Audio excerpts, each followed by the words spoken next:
So hi, my name is Shane Force. I'm from Atlantic Home Loans. I'm a sales manager and mortgage consultant here. This is my contact information. If you ever need anything from me, feel free to give me a call.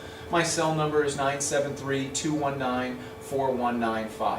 I'm going to do a little presentation and kind of tell you how the change in mortgage rates can affect you long-term versus the drop in home prices. But I'll tell you a little bit about myself and my company first. Next slide. So my company, Atlantic Home Loans, we're a mortgage bank. We're headquartered in Pine Brook, New Jersey. What we will do for 97% of our transactions is we will get the customer's information, their income, their assets, see how everything looks. We'll shop it amongst, depending on the transaction, maybe FHA, Fannie Mae, Freddie Mac, maybe GMAC, Chase, maybe Wells Fargo, maybe Investor Savings, a lot of different possible back-end investors depending on where the person is buying and whatnot. And we will process, underwrite, and close a loan in our own name with our own funds, so that way we control when the loan's approved, we control when the loan closes. And then we possibly could sell the loan down the road, just like any bank could sell the loan. And no one can really say that your loan can't be sold over the term of the loan, because banks can be sold. And banks can be purchased and bought, and if that happens, your loan's going to change hands anyway. But when your loan is sold, the rate, term, payment balance, everything stays the same. That cannot change. It's just going to change where you send your check every month, okay? So that's a little bit about our company and how we work. And myself, I've been in this industry for about 15 years now. There's a little bit of background information on me. I worked for 4 banks in that time period.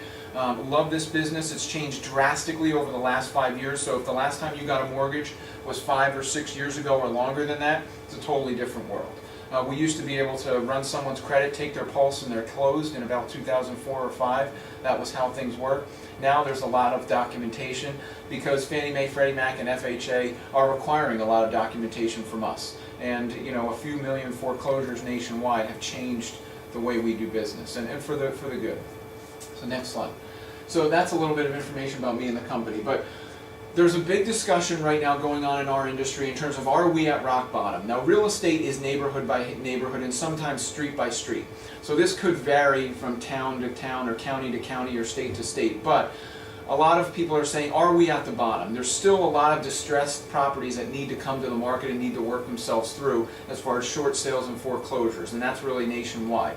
Some towns and some areas will be hit worse than others. Some will not be affected. Some might see the opposite, or might see an increase in prices. But let's just say, for those naysayers out there that say that we're still going to drop another 2, 3, 5% over the next couple of years, what if that is true? What if you're looking for a $700,000 home and the values of homes over the next 2 years drop by another $35,000? Is now the best time to buy? What we have to consider is the interest rates that we're working with right now. It's just another thing, a strong consideration to remember, that right now, for a 30-year fixed, a $500,000 mortgage, if you're in a Fannie Mae or Freddie Mac area, which I am, most of the New York area and New Jersey area is under that 625, 500 maximum Fannie Mae and Freddie Mac loan amount limit. Some areas would not. Some areas would not be able to see a 4.375% interest rate on a $500,000 loan. But the area that I'm in, we are able to do that. But on a $500,000 loan, 30-year fixed, at today's rate of about 4 3/8, it's been lower, it's been higher, but that's a good average. Principal and interest payment would be $2,496. Now, some of that payment is going to principal, some of it's going to the interest. Okay, $500,000 mortgage. What if things changed and they improved, either here in the U.S. or over in Europe, which is really what's kind of keeping our rates at bay right now. Is what if things get patched up in Greece? What if the debt crisis is taken care of there? We could very easily see interest rates or mortgage rates increase by 0.5% or 1% 6 to 12 months after that, or maybe even faster. So what if rates went up to 5 3/8%? And that's historically a great rate. When I first started in this industry in 1997, rates were around 8%, and in 1981, rates were around 16%. So we're in fantasy land right now as far as interest rates and where we've been historically. So $500,000 mortgage, 5 3/8% would yield a principal and interest payment of $27.99. So with just the difference in those interest rates, 4 3/8 to 5 3/8, the monthly payment increases by $303 a month for that buyer. Okay, so that's a notable difference by the change in that interest rate. Next slide. So how does that change the interest paid over the life of the loan? And I'm a big fan when I'm doing numbers for people that are buying homes or looking to refinance. You can't just look at the interest rate. You've got to look at how long you plan to have that mortgage and the interest paid over the life of the loan. Because, like we said, part of the payment goes to principal, part of it goes to interest. The principal is really just paying down the loan that you owe, so that's, that's kind of going in your pocket long term. But the interest is really what you're paying to the bank. And that is really the bank's profit, well, some of it. $500,000 for 30 years at 4 3/8. The interest paid to the bank over the life of that loan, if you just paid the required payment and didn't pay anything additional towards your payments or didn't refinance or sell the home within that 30 years, then the interest paid is slightly over $398,000. For that same loan, $500,000 loan, 30-year fixed at 5 3/8, the interest paid is over $507,000, okay? So we're looking at, by getting an interest rate, by buying now and getting a mortgage at 4 3/8, the total savings over 30 years is slightly over $109,000. And that's just from the interest rate. Nothing else changed in the customer's qualifications or anything like that. That's just from buying and getting a lower interest rate by a full percent. So that interest rate can make a difference. Next slide. So how does it affect someone's purchasing power?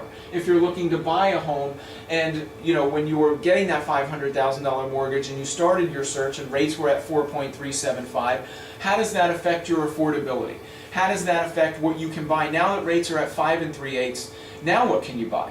The maximum mortgage, someone that was at their maximum threshold when looking for a $500,000 mortgage when rates were at 4 3/8, now, once their payment is higher and the interest rate is 5 3/8, now the maximum mortgage amount that they qualify is $446,000.